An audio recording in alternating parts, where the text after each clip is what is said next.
What's going on here? And if you're new here, buckle up because this one's going to be intense. Today, we're diving deep into one of the wildest weeks in Kaspa's history. A week that shook traders, broke charts, and left a lot of people questioning whether decentralization in crypto still means what we think it does. This isn't your average dip. This isn't another buy the bottom moment we've seen 100 times before.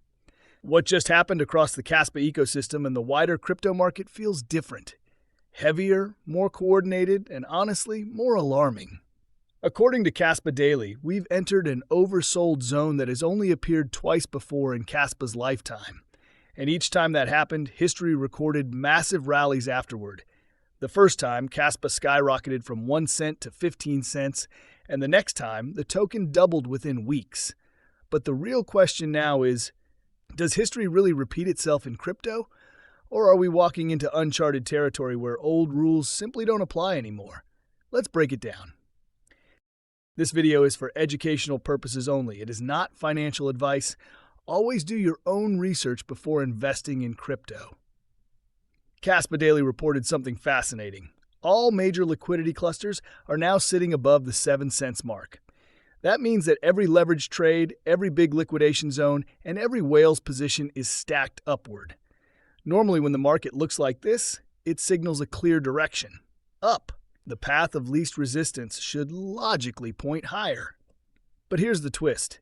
Instead of a breakout, we just got hit by one of the most brutal crashes Kaspa has seen in months. Prices didn't slide. They fell off a cliff.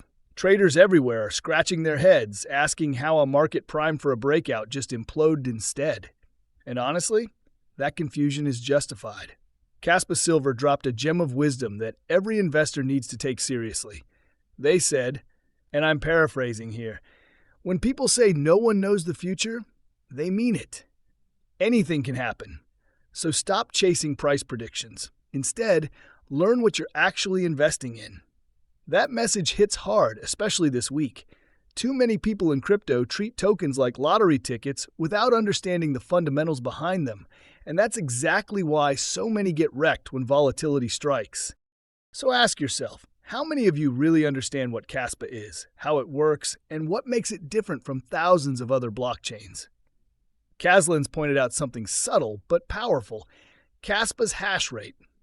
Despite the chaos in the markets, the hash rate has held steady around 0.7 exahashes per second since July. At first glance, that might seem boring or irrelevant, but in reality, it's one of the strongest signs of faith in the project. When miners continue running their rigs through bloodbaths like this, paying electricity bills, managing heat, and staying plugged in, that's conviction. These aren't speculators. These are people literally keeping the network alive. If miners aren't bailing, it means they still trust the fundamentals. Yorichi Crypto recently made a statement that had the crypto world buzzing. They joked that when traders lose money gambling on meme coins, they eventually discover that real fundamentals are what keep projects alive. Then they dropped a bombshell. Kaspa is factually a better Bitcoin. Now that's a bold claim, and you can almost hear Bitcoin maximalists smashing their keyboards in rage. But the idea sparks a good discussion. What makes a blockchain better? Is it being first? Is it technological innovation? Is it speed, scalability, or the strength of its community? Maybe there's no single answer, but Kaspa's parallel block processing and instant confirmation system make it one of the few projects pushing actual innovation instead of hype. Now, on a lighter note, there's this unbelievable story from Kaspa's Freedom. They shared that the Starlink.Kaspa domain name was originally listed for 100K Kaspa and stayed that way for 6 months. Then, out of nowhere, it got relisted for just 650 Kaspa. That's like walking into a store ready to buy something for $10K and finding it on sale for $65. Total miracle. Now they can gift it to Starlink without spending a fortune. Whether it was patience or pure luck, it's one of those small, weird crypto stories that shows how timing can change everything. But let's talk about the big one, the $19 billion crash that sent shockwaves across every corner of the crypto world. The trigger? A statement from former President Donald Trump announcing 100% tariffs on Chinese tech imports. Global markets panicked, Investors rushed out of risky assets like crypto. Bitcoin tumbled, Ethereum followed, and Kaspa got caught in the crossfire. In just hours, Kaspa's price plunged from around 8 cents to under 1 cent. That's not a dip, that's a disaster. Then, just as fast, it rebounded back to the 5 to 6 cent range. It was like watching a digital heart attack followed by a sudden revival. Looking at the 4-hour chart, things become even clearer. Kaspa had been trading steadily between 7.8 and 8 cents, forming what looked like solid support. Then, out of nowhere, came a single massive red candle, a vertical drop that sliced the price to 0.097 in literal minutes. Not hours, minutes. This is the textbook definition of a liquidation cascade. Traders using 20x, 50x, or even 100x leverage were completely wiped out. Stop losses triggered one after another like dominoes, and liquidity just vanished. But the most fascinating part is how quickly Kaspa bounced back. Within hours, it was back over 5 cents. That kind of sharp rebound doesn't happen by chance. It means someone or some group with serious capital stepped in to stabilize the market. We're talking whales, market makers, or institutions with the liquidity to catch that knife and flip it into profit. So what do the indicators tell us now? The RSI is sitting between 33 and 37, clearly in the oversold zone. Historically, Kaspa tends to bounce when RSI dips this low, but oversold doesn't always mean the bottom. It just means the market is sold off too fast. The trend hasn't reversed yet, and the momentum is still fragile. Next, open interest. A key measure of leverage in the system dropped from $708 million to $379 million in one crash. That's nearly half of all leverage positions gone overnight. Longs were decimated while shorts remained cautious, meaning most traders are still defensive right now.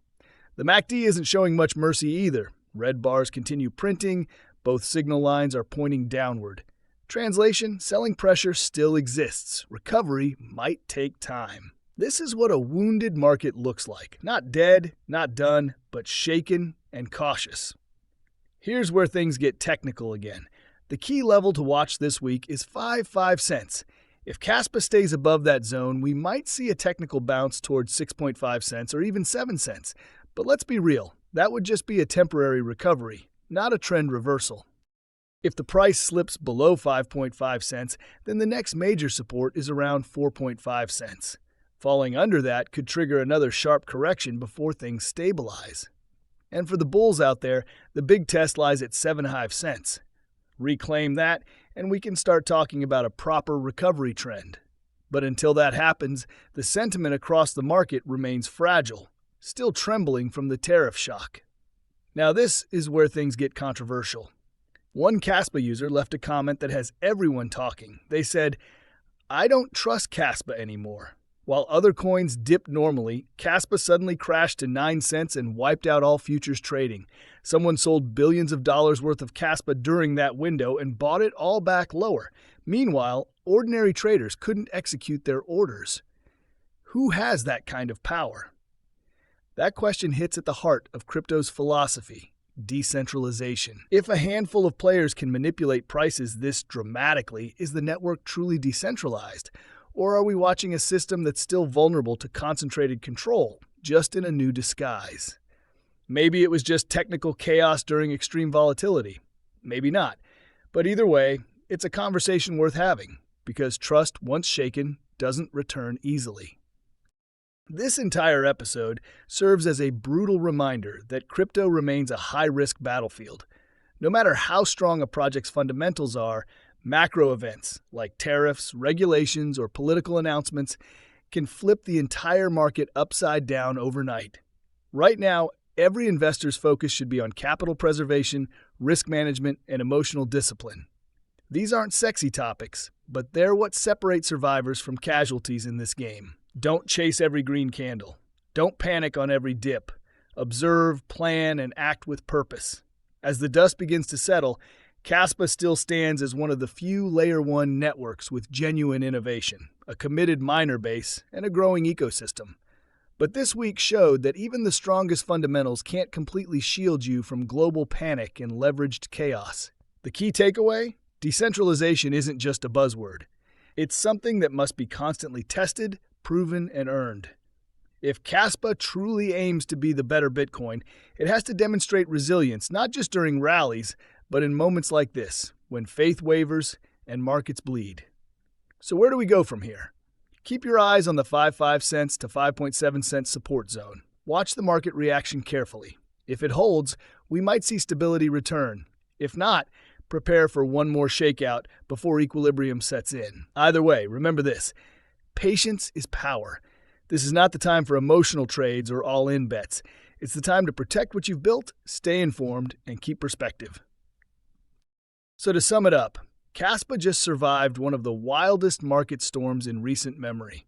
A $19 billion sell-off wiped out leveraged traders, sparked doubts about decentralization, and left the community reevaluating what really matters in crypto. But through it all, the network held strong. The miners stayed. The fundamentals didn't break. And perhaps, beneath all the fear and panic, that's the real story. A decentralized system still standing tall in the face of chaos. Thanks for watching. Like the video, drop your thoughts in the comments, and hit subscribe if you want more real-time updates, moves, market trends, and hidden gems.